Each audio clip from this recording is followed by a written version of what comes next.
Welcome back. Today we are going to be looking at polls to your intranet. Surveys and polls are a great way to increase user engagement as well as get some useful feedback from your users. We add polls and surveys from the admin area of the intranet. You'll search for surveys where they are both found, and today we're going to look at adding a new poll. It will prompt me for the title as well as a start and end date to my poll.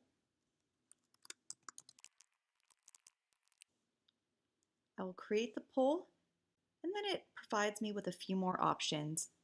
On my first tab, again, I can modify the start and end date.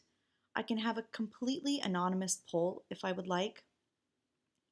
I can track the method for voting. I can show the results to my users immediately after finishing or keep them private for my admins. I can show the results for a certain amount of days, as well as show my users who have voted. On the second tab is where I actually add the questions.